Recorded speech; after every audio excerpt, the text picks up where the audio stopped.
Olá a todos amigos, espero que estejam todos bem. Meu nome é Gustavo, sou trabalhador da Casa Espírita Casa do Caminho, uma instituição espírita cristã daqui de São Carlos, que desenvolve um trabalho de palestras e passes todas as terças-feiras, às 20 horas. Em razão das determinações das autoridades públicas, sanitárias e de saúde, nós estamos aproveitando esse canal para a transmissão à distância, online, das palestras. Procederemos da seguinte forma: iniciamos com a oração, seguida da leitura do Evangelho segundo o Espiritismo, de uma pergunta do Livro dos Espíritos. E a seguir nós passaremos à reflexão do tema de hoje, que dispõe em parte das aventuranças. Bem-aventurados os que são brandos e pacíficos. Está no capítulo 9 do Evangelho segundo o Espiritismo. Então iniciemos elevando nossos corações a Deus e rogando ao nosso irmão e mestre Jesus, para que possamos ter forças, consolo, paciência e amparo nesses momentos, nesses dias tormentosos por que passamos. Dias que para muitos são quase insuportáveis, difíceis, para outros nem tanto. Enfim, são dias necessários para que todos nós possamos vivenciar e extrair a experiência, o aprendizado necessário. Que o nosso Mestre Jesus nos ampare e nos abençoe nesse estudo de hoje. Que assim seja. Bom, vamos dando início à leitura inicial do Evangelho segundo o Espiritismo, capítulo 9, Bem-aventurados aqueles que são brandos e pacíficos. Item 1.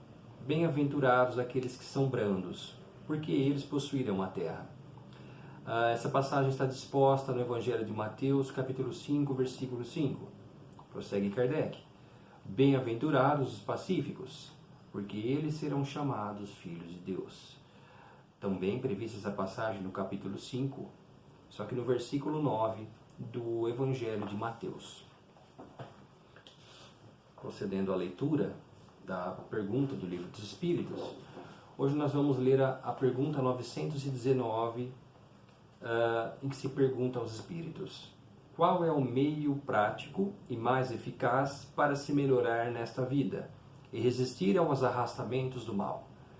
Essa pergunta ela é respondida por Santo Agostinho, o filósofo, e ele responde: um sábio da antiguidade vos disse, conhece-te a ti mesmo. Pois bem, feitas as considerações iniciais, nós passamos para o tema de hoje. Bom, o tema de hoje ele foi extraído, como já dito, do Sermão do Monte, conhecido como Sermão Profético, em que Jesus, segundo a passagem do versículo 1 do capítulo 5 de Mateus, vendo uma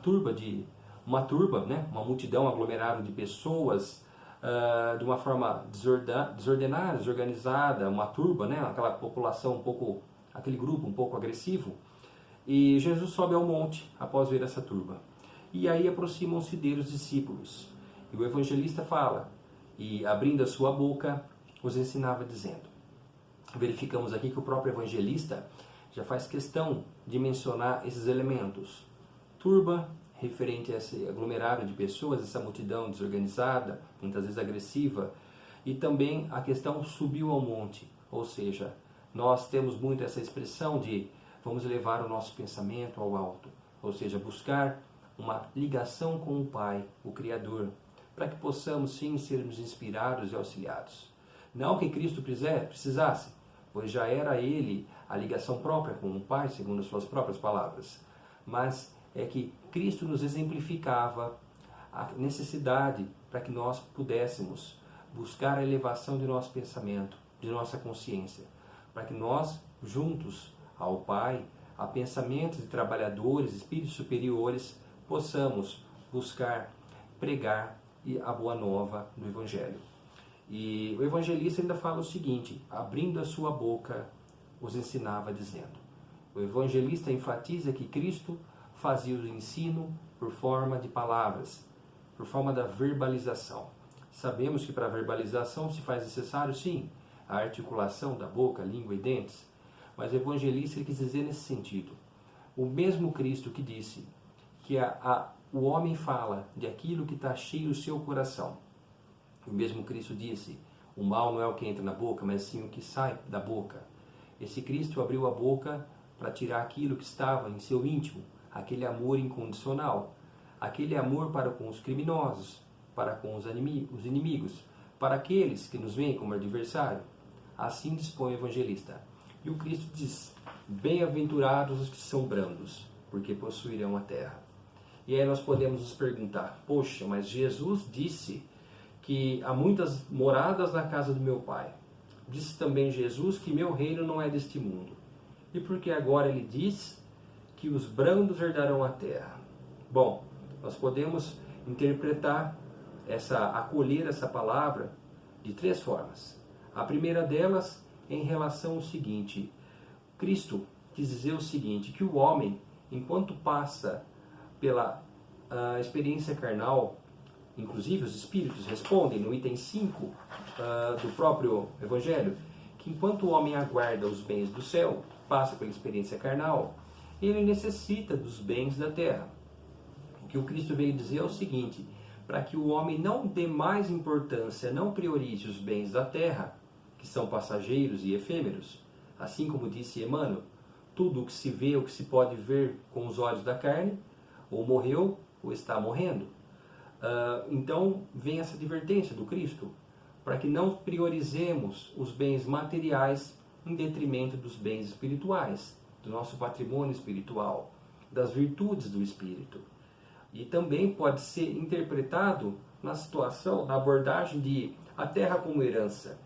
Sabemos todos nós que o nosso orbe, o nosso planeta, assim como nós, está sujeito à lei divina do progresso. Todos estamos progredindo. Muitas vezes os mais rebeldes acabam se estagnando, mas todos vamos caminhando. Como diz Sócrates na introdução do Evangelho segundo o Espiritismo, o homem pouco a pouco vai se despojando das mazelas que acometem o seu ser. Então, dessa forma, nós verificamos que o Cristo veio trazer também a questão, o aspecto a Terra que caminha para um planeta de regeneração. A Terra que servirá de morada, de habitação para aqueles que são brandos, para aqueles que possuem a brandura e a mansuetude. Pois nós sabemos que o planeta de provas e expiação, no qual nos encontramos, caminha para uma transição para quando o planeta de regeneração se sirva de morada para os brandos e para os mansos. Então, esse é o segundo aspecto, a compreender a fala de Jesus, que herdarão a terra. Afinal, o planeta de regeneração é aquele em que o bem se sobrepõe ao mal. E ainda, uma terceira interpretação pode ser colhida por nós como sendo o seguinte: os brandos possuirão a terra. Ou seja, nós, enquanto espíritos eternos e imortais, teremos o domínio sobre a terra, sobre a matéria, sobre os bens, que nós possuamos os bens e não sejamos possuídos pelos mesmos. Que nós possamos não estar mais à mercê de emoções, de impulsos, de ações irrefletidas, de sensações, que nós possamos deixar de vez para trás aquele primitivismo, a agressividade. Muitas vezes verifica-se nos dias de hoje muitas pessoas semeando a discórdia, semeando a segregação e muitas vezes clamando por uma violência que muito mais é uma vingança, mas se querem legitimar como justiça. Então, essa é a terceira, digamos, interpretação para que nós possamos acolher essa palavra, para que nós possamos buscar a brandura e a mansuetude que o Cristo nos trouxe. Em uma obra psicografada pelo nosso irmão Chico Xavier, denominada Escrínio de Luz, num capítulo intitulado Manso do Coração, Emmanuel dispõe: quando Jesus proclamou a felicidade nos mansos de coração, não se propunha, de certo, exaltar a ociosidade, a hesitação ou a fraqueza. Muita gente, a pretexto de merecer o elogio evangélico, foge aos mais altos deveres da vida e abandona-se à preguiça e à fé inoperante, acreditando cultivar a humildade. Ou seja, Emmanuel nos menciona que A mansuetude, a brandura, nada tem a ver com a covardia, com a ociosidade ou com a preguiça. Muito pelo contrário. Às vezes as pessoas entendem, olha, eu estou aqui no meu canto, não mexo com ninguém, então a pessoa acaba perdendo aquelas oportunidades de ouro, de ter relações mais estreitas, os laços com irmãos, com corações queridos que podem lhe ajudar e reciprocamente ajudar esses irmãos. Então acaba fugindo dessas relações tão enriquecedoras. E aí nós percebemos que nessas fugas acabamos tendo uma vida muitas vezes muito corrida, contudo muito vazia. E Emmanuel nos alerta sobre essa questão. A falsa ociosidade, o falso descanso, essa falsa paz, que na verdade representa a verdadeira omissão nossa, em que nós nos furtamos a essa questão de buscarmos o nosso burilamento. Afinal, esse é o único motivo de nós estarmos aqui, buscarmos a melhora. E na sequência, nós podemos verificar uma obra também muito interessante, também psicografada pelo médium Chico Xavier, acerca inclusive da mansuetude e da brandura. É a obra que chama Livro da Esperança. O capítulo é intitulado de Amenidade. E nesse livro, Emmanuel nos diz o seguinte: surgem sim as ocasiões em que todas as forças da alma se fazem intensas, semelhando cargas explosivos, prestes a serem detonados pelo gatilho da boca. Momentos de reação diante do mal em que a fagulha da mágoa assoma do íntimo, aviventada pelo sopro do desespero. Entretanto, mesmo que a indignação se te afigure justificada, reflete para falar. A palavra não foi criada para converter-se em raio de morte. Imagina-te no lugar do interlocutor. Ou seja, Emmanuel nos propõe uma reflexão antes de proferir as palavras, para que nós possamos fazer bom uso do verbo. Lá em Gênesis nós temos já, no início da criação, os exemplos. E no princípio se fez verbo, ou seja, a palavra criadora, a palavra que vivifica, a palavra que motiva, mas também a palavra que destrói corações. Então, Emmanuel nos convoca para que nós possamos fazer bom uso da palavra. Palavra colocada com brandura, com mansuetude. E Emmanuel fecha: dominemo-nos para que possamos controlar circunstâncias. Chefiemos as nossas emoções, alinhando-as na estrada do equilíbrio e do discernimento, de modo a que nossa frase não resvale na intemperança.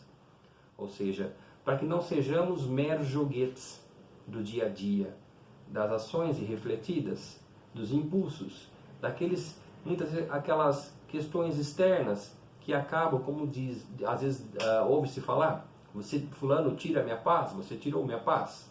Na verdade, ninguém tira o que você realmente não tem. Quando temos a paz, nós agimos de forma branda, de forma mansa, inclusive de forma pacificadora. Afinal, Joana de Ângeles menciona que a paz, ou melhor, a ciência da paz é a paciência. E como nós veremos no próximo disposição em que Kardec nos traz, em que ele menciona, ou melhor, ele tira a palavra do Cristo dizendo: bem-aventurados os pacíficos ou pacificadores, dependendo da tradução, porque serão chamados filhos de Deus. Então aqui nós vemos em que o Cristo disse em que aqueles que são pacíficos, pacificadores, esses sim serão chamados filhos de Deus. Pois o que seria um pacificador? Em que consiste a pacificação? Nesse sentido, o Livro da Esperança, também psicografado por Francisco Cândido Xavier, nos traz um capítulo ditado por Emmanuel chamado Pacificação. E o interessante desta lição é que Emmanuel nos traz alguns ensinamentos, dentre eles o seguinte: assinalaste o erro do vizinho, foges de divulgar-lhe a infelicidade e dispões-te a auxiliá-lo no momento preciso, sem exibição de virtude. Ou seja, o pacificador, aquele que acolhe o seu irmão, ainda detentor de imperfeições, porque esse pacificador se enxerga também como um ser imperfeito, também buscando a sua melhora, também buscando a reforma íntima. E Emmanuel continua: caluniaram-te abertamente, incendiando-te a vida, toleras serenamente todos os golpes, sem animosidade ou revide. Então nós vemos em que essa brandura, essa mansuetude em que nos é exigida de Cristo, nada tem a ver com uma covardia, e muito pelo contrário, vai muito ao encontro dos ensinamentos já dados pelo Cristo, em que se alguém lhe solicitar a túnica, dele também a capa. Se alguém lhe obrigar a andar 1 milha, ande com ele 2. E mais, aquela velha máxima: se alguém lhe der uma face, se alguém lhe bater uma face, lhe ofereça a outra, a face do bem, a face do amor incondicional. E Emmanuel ainda menciona: descobriste a existência de companheiros iludidos ou obsedados, que se fazem motivos de perturbação ou de escândalo no plantio do bem ou na seara da luz? Ou seja, muitas vezes nós estamos aqui na casa espírita ou no templo determinado, estamos ali todos, ainda seres imperfeitos, assim como os discípulos da época de Cristo, todos ainda imperfeitos, contudo, caminhando, tentando ajudar na obra do Cristo. E muitas vezes, alguns irmãos, assim como todos nós, podemos ter tropeços nesse caminho.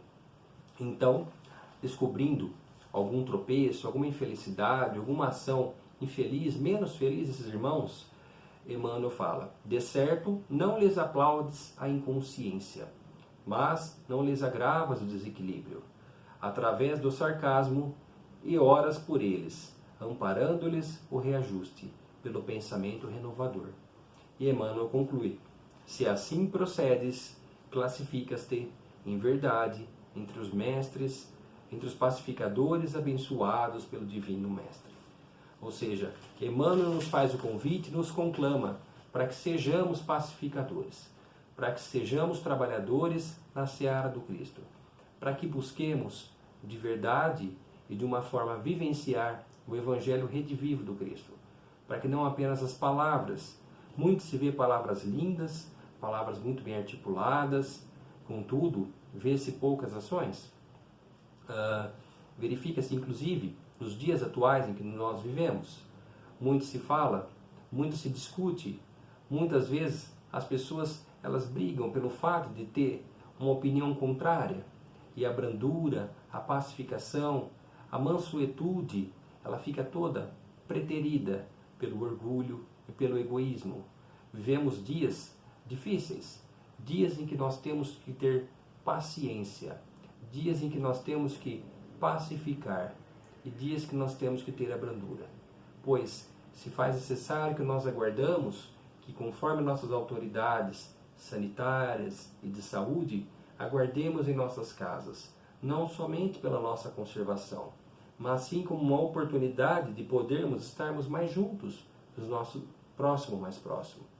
Muitas vezes, intensificar a vivência com os nossos semelhantes, com aqueles que tanto quisemos trazê-los para o seio familiar, e podemos realizar os ajustes necessários. E hoje, com a oportunidade, nós acabamos julgando pela janela.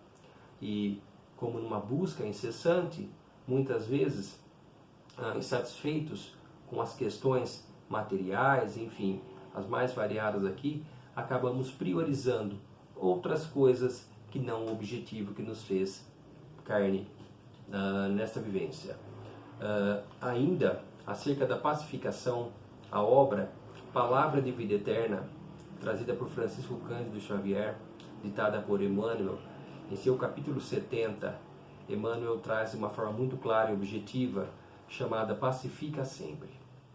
E Emmanuel inicia: por muitas sejam as dores que te afligem a alma, asserena-te na oração e pacifica os quadros da própria luta. Que estejamos preocupados em inicialmente pacificar nós mesmos. Aquela luta que o apóstolo Paulo disse: combati o bom combate. Combater o próprio orgulho, combater o próprio egoísmo, combater as mazelas que ainda carregamos conosco. Esse é o bom combate que nós precisamos fazer. Emmanuel continua: se alguém te fere, pacifica desculpando. Se alguém te irrita, pacifica silenciando. Diante de toda perturbação, cala e espera, ajudando sempre. Seja qual for a ofensa, pacifica. Então nós verificamos em que o pacificador é aquele que não leva à frente aquele comentário menos feliz, que não leva à frente aquela conversa errada.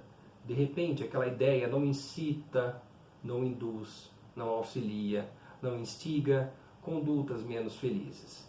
Muitas vezes se faz necessário agir dessa forma e se é visto como alguém antipático, alguém muito reservado, fechado, enfim, buscai a aprovação de Deus, da vossa consciência, e não a dos homens.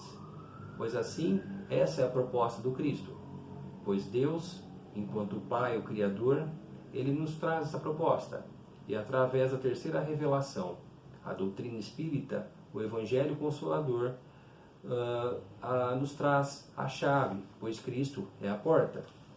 E acerca da pacificação e da brandura, sabemos que não há um processo abrupto em que da noite para o dia atingimos toda esta brandura e que nos tornaremos pacificadores no nosso plano, em nossas relações.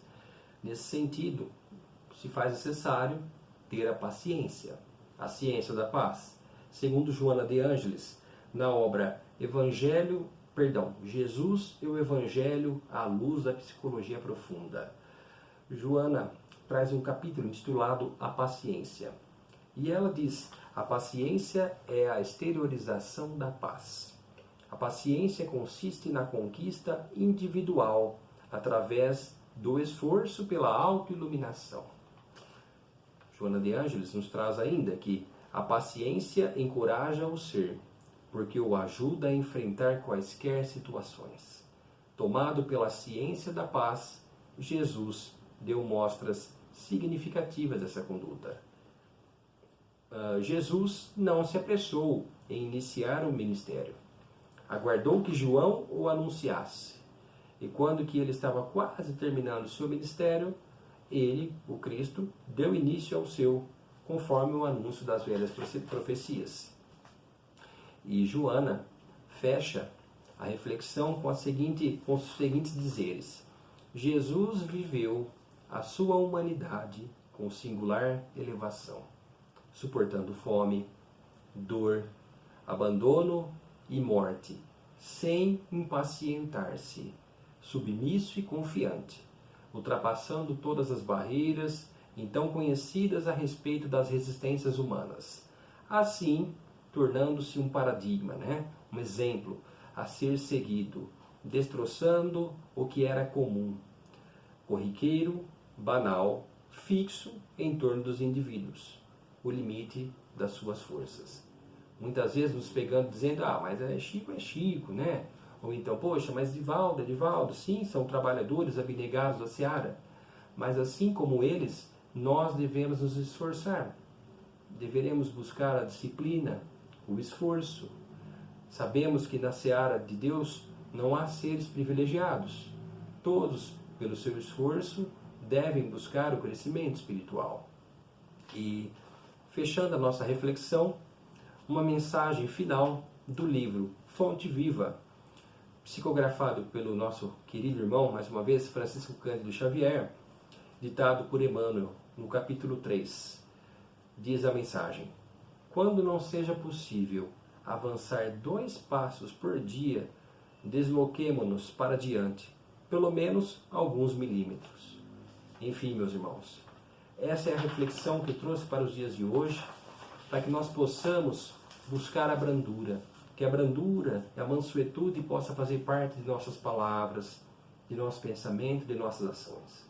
Ainda que não a princípio, mas que possamos refletir, que consigamos ter no mínimo uma reflexão antes de nós proferirmos a palavra. Seja nos momentos mais tortuosos e difíceis da nossa vida, que nós consigamos no mínimo parar por breves segundos e refletir, para que nós possamos agir de uma forma consciente e não sermos meros joguetes do acaso, da maledicência, bem como de irmãos menos felizes, desencarnados e encarnados. E que possamos sim sermos verdadeiros pacificadores, que possamos pacificar, inicialmente dentro de nós, muito lógico, vez que se formos colocar uma água de um conteúdo, de uma jarra em um copo, se faz necessário que essa jarra tenha água primeiro. Então, primeiro nós temos que ter a paz, cultivar em nós mesmos a paz, para que nós possamos dá-la, compartilhá-la com nossos irmãos. Enfim, muito obrigado a todos, muito obrigado por estarmos acompanhando essa reflexão e vamos fazer uma prece final, conforme os trabalhos presenciais, para que nós possamos encerrar. Mestre Jesus, Pai Celeste, Senhor nosso, muito obrigado pela oportunidade que nos deste de estarmos encarnados nesse período terrestre, nesta fase, nesses acontecimentos, inclusive de natureza mundial. Muito obrigado, Senhor, muito obrigado pela oportunidade de estarmos aqui passando, experienciando este aprendizado. Que possamos entender os vossos desígnios, que possamos entender que há uma lei de progresso, que há uma lei de transformação e que nada é por acaso. Que nós possamos pedir vibrações por nossos irmãos, por todos aqueles de todo o mundo. Possamos pedir vibrações, então, inclusive, por irmãos que estão muitas vezes acometidos pela doença, por essa pandemia, por aqueles que já desencarnaram, por aqueles que estão enfermos, por aqueles que estão caminhando não infectados, pelos trabalhadores da saúde, pelos trabalhadores da segurança pública, enfim, a todos os irmãos, por todos aqueles que desempenham seu ofício, por todos aqueles que são verdadeiros heróis agindo anonimamente, inclusive trabalhadores abnegados do mundo espiritual, que estão fazendo com todo amor e carinho, assim como os encarnados, pela melhora da humanidade. Pois esse é o real motivo de nós estarmos neste plano, neste orbe, nessa oportunidade. Que Deus os proteja e que Jesus os abençoe. Assim seja, Senhor.